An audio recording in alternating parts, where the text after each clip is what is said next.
Hi. All right. This is very impromptu, out of the blue, but I've had this kind of thought experiment I've liked to run for compatibilism for a while now, just chatting with people about free will, which I don't do all that often, but um, part of the philosophical territory.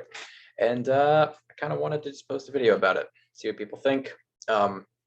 Disclosure at the outset, I've heard it's very similar to some thought experiments slash arguments from Derek Pereboom and I think Harry Frankfurt as well. Um, so I've not read up on this, but that's what people have told me to look at after giving this. So something I thought of last semester in a paper, and yeah, kind of want to just put it out there because I think it's fun, and it especially I think helps with intuitions about the relation between like free will and the morality of punishment, which if anybody's aware of that debate, Greg Caruso and Dan Dennett somewhat recently released a book debating this on like just desert and such. So quick 60-second primer on free will. Three broad camps you can fall in. You could be a libertarian, a compatibilist, or a hard determinist. Hard determinists and libertarians are united in that they're what's called incompatibilists. So they think free will and determinism are incompatible, and they both go opposite directions with that. Hard determinists say, well, they're incompatible, and there's determinism, so there's no free will. Libertarians go the other way and say they're incompatible and there is free will, therefore we're not determined. Compatibilists are not incompatibilists, quite obviously, and what they say is that it's compatible for us to be free in the proper sense of the term and also causally determined. So how can that be the case? So that's a 30, 60-second primer on the broad views. There are, of course, sub headings of kind of particular camps within those views, or different kinds of libertarians and so on and so forth. But forget all that for now. None of that's really important for the simple thought experiment I'm giving. I guess also full disclosure, it's not, I'm titling this like an argument. It's not an argument per se, it's more so an intuition pump. It might just not pump your intuitions. As with all thought experiments, you can sort of use it to get a premise, conclusion, syllogism out of it, but it's more so, properly speaking, just an intuition pump, which there's philosophical debate over whether or not all arguments are intuition pumps, in philosophy rather, that is. So anyways, without more stammering on, it is like 6 a.m. for me and I have not slept and I will not today, so sorry. But anyways, here's the idea. So suppose we have two scenarios that are set up like ceteris paribus, exactly the same. So case A, you have, okay, classic philosopher name example, Jim, and all the normal facts about the world obtained. So assume, for sake of argument, that in both of these scenarios I'm going to give you that causal determinism is true. So it's true that like my actions are causally determined by forces external to me in some sense. In some sense, that's an important caveat, but again, I'm not going to get too tied up on that.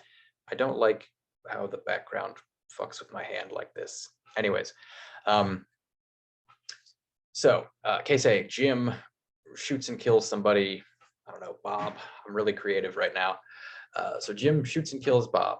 Facts of the world obtained, whatever his intentions are, forget all that. Not really important. It's a very simple case I've set up here. Just one guy shoots another, and he was causally determined to do so in some important sense of the term. Okay, that's scenario A. Scenario B, we have Jim and Bob. So again, ceteris paribus, everything else holds the same that I specified in that case, except for this one thing. Jim shoots Bob, but in this case, the reason Jim does it, and again, leaving out whether or not he would have counterfactually anyways, I'm going to say maybe he would have, doesn't really make a difference.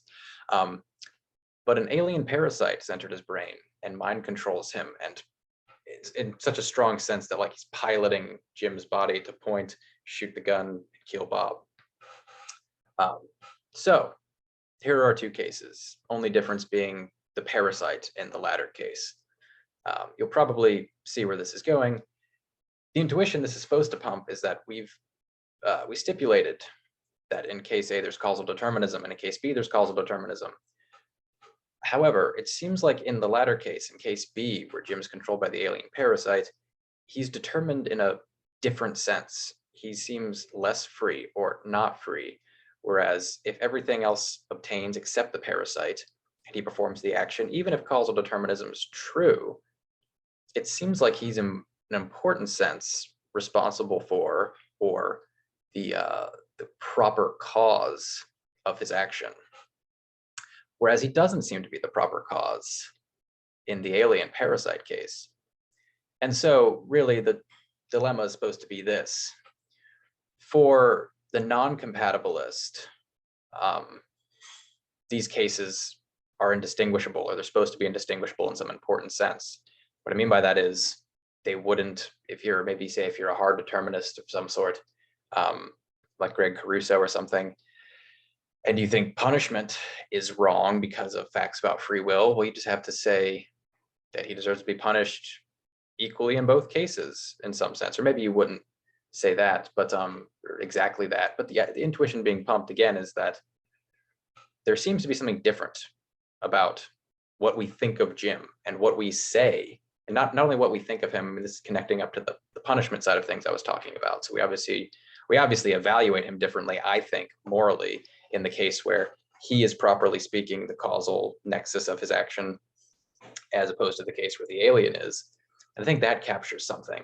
But I think what we say about the cases, about the causation, is also different. And I think that's compatible with saying there is causal determinism in both cases.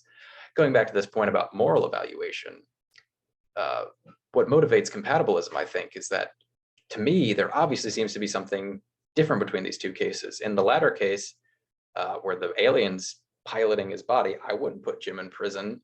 But in the former case, I surely would.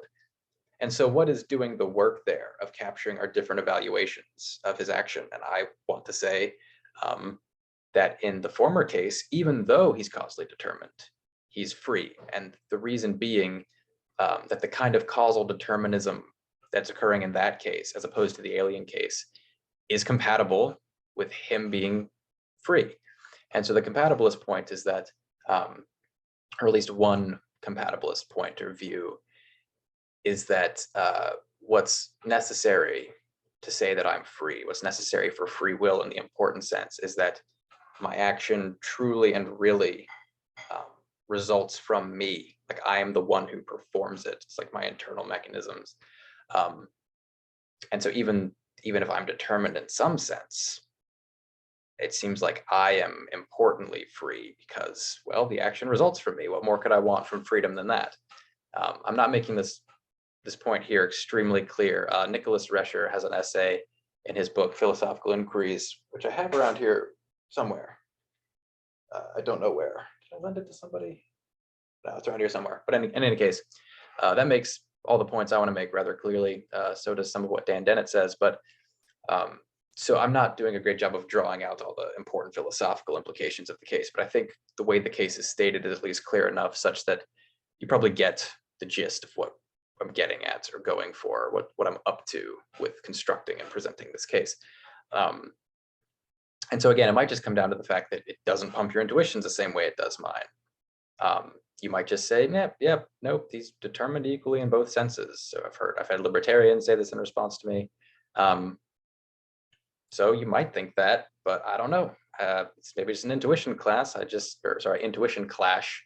I just don't think that. I think there's something very importantly different being captured by the fact that Jim is the one that performs the action as opposed to the alien parasite performing the action, determinism obtaining in both cases. So this is very rough and quick, and sorry for it being somewhat of a hatchet job, but it's not super terribly important. It's just something that's interested me, and so I'm curious what other people think about it. So if you've watched, thanks for watching.